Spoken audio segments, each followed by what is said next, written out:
Débrief du match entre Barcelone et l'Atlético Madrid. Victoire 3-0 du FC Barcelone. Mais ça ne suffit pas. L'Atlético avait gagné 4-0 au match aller. Et ça a vendu une remontada depuis le match aller où ça en parlait tous les jours. Et au final, le Barça était à deux doigts de le faire. À deux doigts, tu menais 3-0 à la 72e. Il a resté du temps. T'as eu des situations. Mais ça ne suffit pas. Mais juste bravo. Parce qu'aujourd'hui, le match qui a été sorti par le FC Barcelone, il faut juste s'asseoir et applaudir.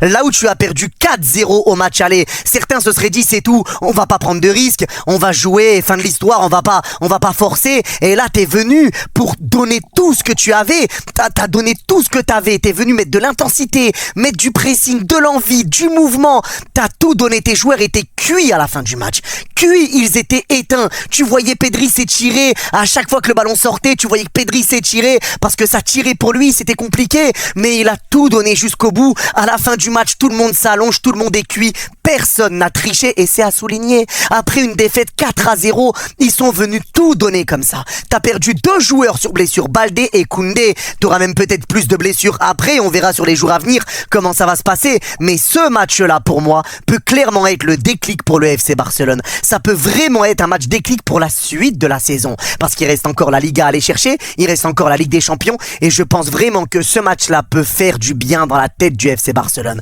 Parce que la prestation qui a été sortie aujourd'hui, il faut juste l'applaudir et il faut juste dire bravo. Juste bravo.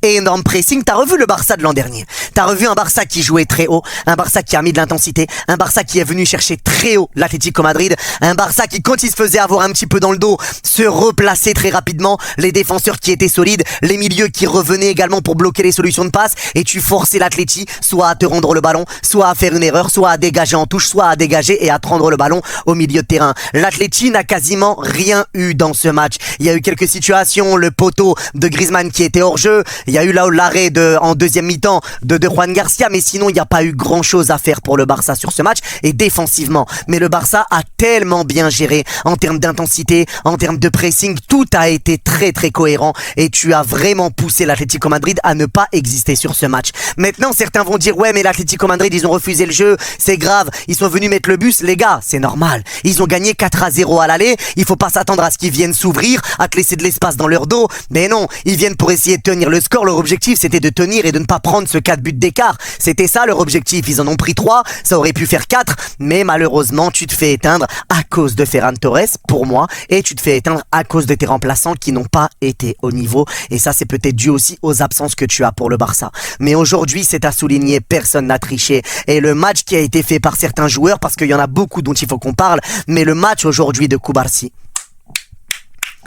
faut juste applaudir, les gars, le match tout simplement de ces trois-là, c'est une dinguerie. Ces 3 en jeune avec la Masia, ces 3-là ont fait un match stratosphérique. Lamine Yamal qui a fait l'amour à Ruggieri sur le côté, Bernal qui te met un doublé qui a été très important aujourd'hui, et Cubarsí qui, ce match-là va lui faire du bien. Cubarsí qui a essuyé quelques critiques aussi. Cubarsí a sorti un match de patron aujourd'hui. Il était là pour bloquer Alvarez et Lookman, il était là pour bloquer les solutions de passe, il était là pour essayer de presser très très haut. Il a fait des récupérations, il gagne ses duels, il gagne ses 1 contre 1, il a des retours, il lit bien les trajectoires, il récupère des ballons de la tête, il a été stratosphérique Cubarsí, et même dans ses relances, Cubarsí a fait un match très sérieux, un match monstrueux, très solide défensivement, et c'est pareil pour le bon vieux Gérard Martin. Là où certains le critiquent, certains le prennent pour un pitre, pour un peintre, les gars, la faculté qu'a Gérard Martin à ne pas paniquer sous pression, à chaque fois qu'il est pressé. Waouh, ce mec-là est jamais stressé. Ce mec-là ne panique jamais. Il sait ressortir les ballons proprement. Il a une bonne qualité de passe. Il a une bonne vision de jeu. Il sait ressortir les ballons. Et il ne panique pas. Il ne panique pas. Match très très très sérieux de la part de Gérard Martin. Mais Cubarsí aujourd'hui, c'est clairement l'homme de la défense. Il a été exceptionnel défensivement. Et Cancelo, qui faisait déjà un bon match sur le côté gauche, il a fait un très bon match sur le côté droit. Parce que tu voyais Cancelo qui était solide déjà défensivement. Il revenait beaucoup également aider. Il venait essayer de récupérer des ballons et ça venait l'aider également quand il était pas là. Mais offensivement, les combinaisons avec Lamine Yamal, parce que même si des fois tu ne voyais pas Cancelo centrer tout le temps, etc., tu voyais un Cancelo qui ramenait un 2 contre 2, parce que Lamine était pris par 2 joueurs à chaque fois. Il était toujours pris par 2 joueurs, et Cancelo ramenait un 2 contre 2 à droite de la surface, et ça permettait à Lamine Yamal soit de fixer et essayer de fixer et de ramener du danger et de crocheter, de passer entre les 2 joueurs et de pousser sa balle, soit de repartir avec Cancelo et que Cancelo fasse des différences. Mais combien de fois t'as vu Lamine Yamal avoir le ballon et talonner, repartir avec Cancelo, feinter le centre venir pour retalonner pour Cancelo. C'est pareil pour Cancelo. Les deux, ça a très bien marché. Cancelo a fait un énorme match aujourd'hui. Très gros match de Cancelo. Mais Lamine.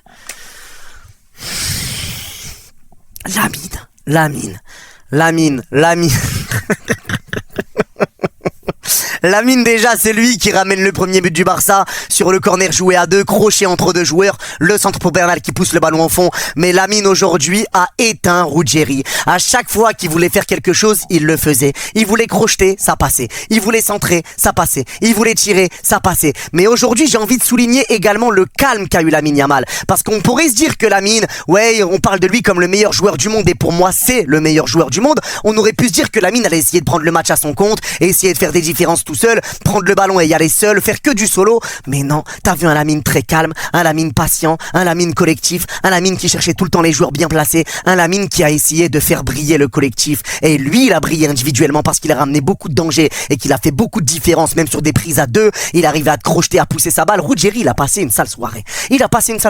Les gars, Ruggeri, je pensais qu'il voulait lui faire une demande en mariage. Il a passé toute sa vie un genou à terre. Toujours un genou à terre devant Lamine. Il était là, un genou à terre, et il avait les deux bras tendus pour essayer de tenir Lamine.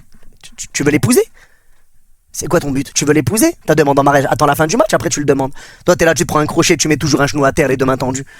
Prends une bague. Il te faut une bague aussi pour faire une demande.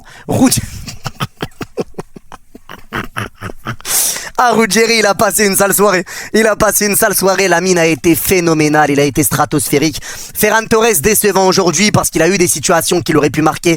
Mais il rate et c'est le problème du Barça. Pour moi, c'est le numéro 9. Il va falloir récupérer un numéro 9 parce que les ratés de Ferran Torres, ça te plombe et ça devient compliqué bien sûr quand t'as des situations faut les mettre et ça te plombe encore et c'est tout le temps la même chose avec Ferran Torres, même si sur le deuxième but il y a une très belle action en une touche de balle, la passe de Lamine en une touche pour Pedri, pour Ferran qui remet une touche à Pedri qui récupère le penalty, 2-0 mi-temps et à ce moment-là tu te dis Hansi Flick il réussit son pari, il a dit je veux 2 buts par mi-temps, à la mi-temps il y a 2-0 Barça. Il y a 2-0 à la mi-temps. Et on pensait tous que c'était possible. Déjà au 1-0, on s'est dit bon, c'est jouable. Le 2, encore pire. Le 3, ça s'est joué à rien. Des détails.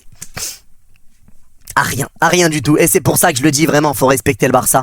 Et grand bravo pour la prestation qui a été faite parce que vraiment ils sont venus pour mettre toute leur force dans la bataille.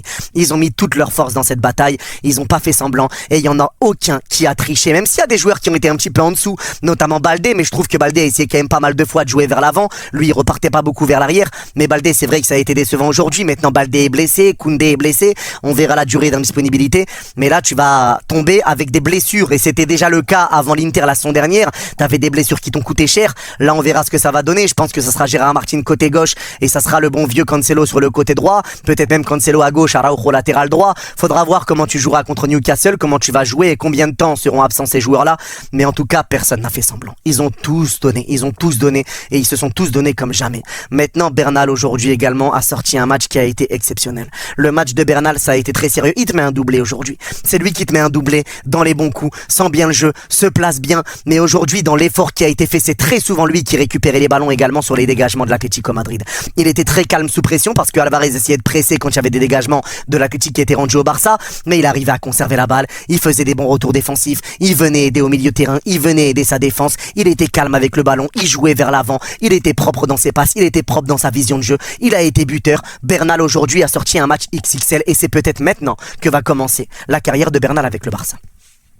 On sait déjà que c'est un top joueur. On sait déjà que c'est un très bon joueur avant qu'il se fasse les croisés déjà la saison dernière. On sait que c'est un joueur qui a un énorme potentiel. Il revenait un petit peu bien avec le Barça. Il y a des moments où c'était un petit peu plus timide. Mais là, il a sorti un vrai match de patron en l'absence de Jong en plus. Il a sorti un vrai match de patron. Gros match de Bernal. Et cette Masia, faut juste applaudir. Cubarsí, Bernal, Lamine Yamal, les trois qui étaient enfants, qui jouaient ensemble. Les trois là ont brillé aujourd'hui. Les trois ont donné de l'espoir à tous les supporters. Et je pense que les supporters aujourd'hui du Barça sont même pas dégoûtés. Forcément il y a de la frustration, t'es un petit peu déçu parce que t'étais pas loin, mais aujourd'hui ce que tu voulais c'était croire à la remontada et voir un vrai visage du Barça, et aujourd'hui tu l'as vu, et je le répète, pour moi ce match là peut être un match déclic pour le Barça.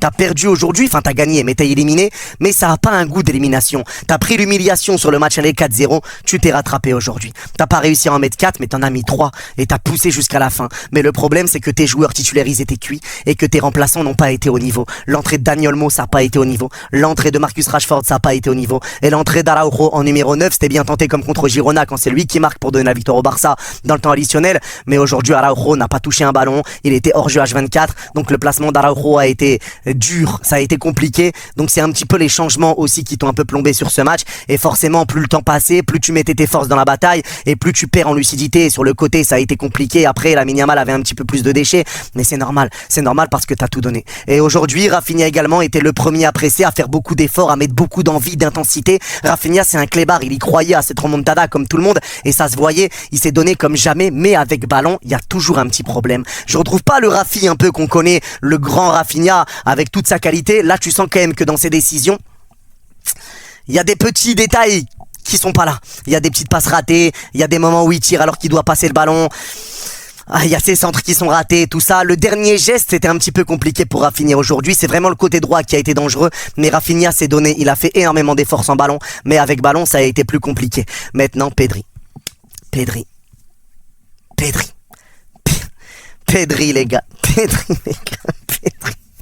Ça me fait rire parce qu'ils sont complètement en full Barça.